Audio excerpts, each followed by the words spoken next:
Hello, my name is Kylie Kozar, and I will be presenting the year 1907 in Europe as it relates to the art movement of Cubism. So, in the early 20th century, European powers grew very strong.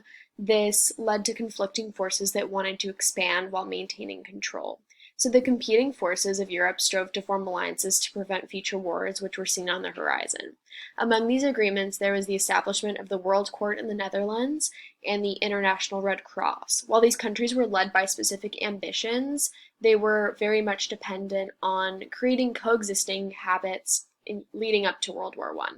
The alliances formed during the late 19th and 20th in the early 20th centuries were in efforts to prevent war. So in France specifically, the Entente Cordiale was signed between France and Britain that would form an understanding between the countries in efforts to settle former disputes. In 1907, Russia excluded themselves from this partnership, fostering tensions.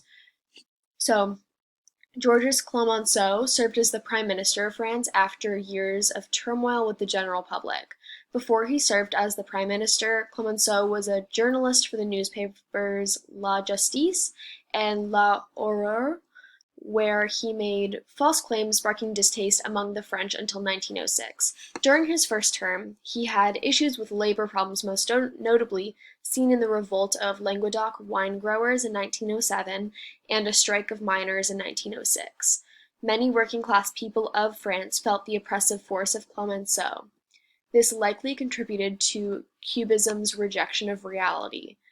Clemenceau was a large supporter of the Impressionist movement, which probably harkened the end of the Impressionist movement and the start of the avant-garde movement that followed in 1907. So the art movement that followed was called Cubism and was founded by Pablo Picasso and Georges Braque. During this time period, artists formed an avant-garde art movement exploring different influences to disrupt the formulaic art of the times before. They confronted a new approach through differing representations from multiple different vantage points. Cubism understood the limited view of reality that was expressed through previous paintings and art eras and sought to reject representational reality in general. So Cubism created different planes of perspective so that the viewer might have to move around the art to take in the sense of relativity through art. Cubism can be divided into two different stylistic eras, analytical era and the synthetic era. So when looking at Picasso's inspiration for early Cubism and the analytical era of Cubism, one must examine his work's ties to African tribal art. So the French colonized much of what is called the French Congo in 1905, and it is also known as the French Equatorial Africa. The land of Central Africa was rented out by the French and to European companies, which was exploited by these companies, which the land was exploited by these companies. French rule in Central Africa was fragmented, with indigenous people revolting through much of the 19th century. Even after French colonial rule ended in Africa, the ties between France and Africa still existed. So many African sculptures arrived in France in the 1870s. They were noted for their abstract nature of human figures, as well as the apparent flatness of certain plains, which became a large part of modernism. In June of 1907, Picasso went to the Musée d'Ethnographie du Trocadero in Paris, where many African sculptures were on display. This was the year in which he created the first Cubist painting called Les Demoiselles d'Avignon in a studio in Montmartre. So here is the piece. So it translates to the young woman of Avignon and reveals 5 female prostitutes on a street corner in Barcelona. So the women protrude out of a shattering background and are made up of geometric shapes. The 2 women on the right were inspired directly from African masks. We see more exploration of angular shape and deformation of the faces in efforts to simplify the women's appearances.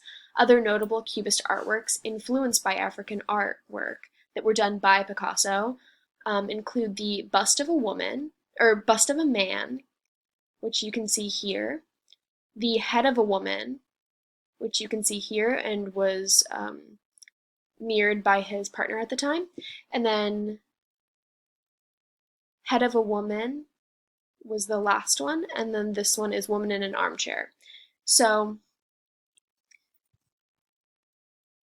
Picasso was presented with West and Central African sculptures without having any information about the intended meaning. Through his exposure to African art, Picasso was able to reinterpret the African sculptures outside of the scope of naturalism, which he wanted to break away from. This influence of European artists from African art is known as primitivism.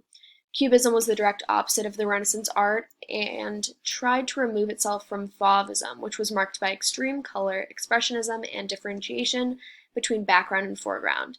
Picasso and Braque worked off of the idea of art as a representation of architectural form that the artist Paul Cézanne of the Impressionist movement lamented about. Cubism's abstract aesthetic set up the blueprint for modernism of the 20th century. However, the political turmoil during the early warring years of the 20th century halted Cubism's growth as an artistic movement. Thank you so much.